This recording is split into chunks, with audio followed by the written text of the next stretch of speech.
Hello everyone, welcome to back my channel. I hope everyone is having a wonderful day. Before starting the video, please go ahead and hit the subscribe button. In the park, Jack gives Harrison a lesson on baseball's greatest players. He's about to tell him the name of his favorite player when Phyllis appears and says it's Mickey Mantle. Harrison runs over to hug her as Jack looks irked. They sit and Harrison tells Phyllis about the old baseball players with funny hair. Jack and Phyllis grin. Talk turns to Harrison's bout of illness. Harrison says he's feeling better and Claire made him soup. She couldn't come with them today because she's with her mom. Phyllis is glad to hear she's spending time with her actual family. She announces the circus is coming back to town. Harrison worries that his mom will be busy working, but Phyllis says she'd rather spend time with him than do anything else. Jack sends Harrison off to play, and then chastises for lobbying her grandson. You should be ashamed of yourself. Phyllis says Harrison is perfect, and the trauma he's gone through already is too much. How much does he have to go through before he stops bouncing back? Jack agrees. He's determined to shield him from more upset. Phyllis thinks it's kind of a do-over since he wasn't there for a lot of Kyle's childhood, just as she wasn't for Daniel's. Jack laments that they can't convince the boy's parents to lay down their weapons.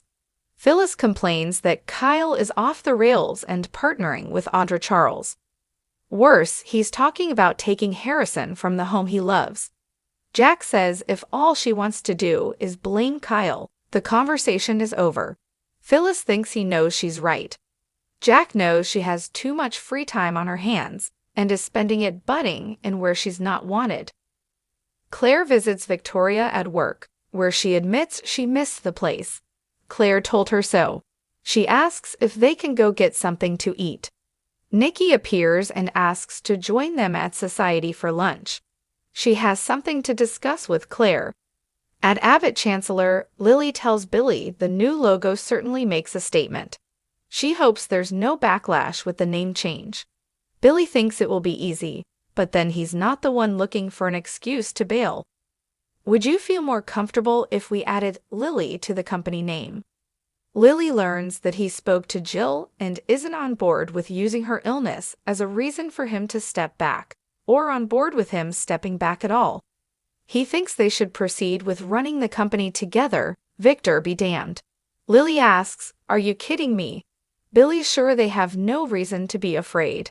He drafted a press release and just needs her to sign off on it. Lily accuses him of lying to her.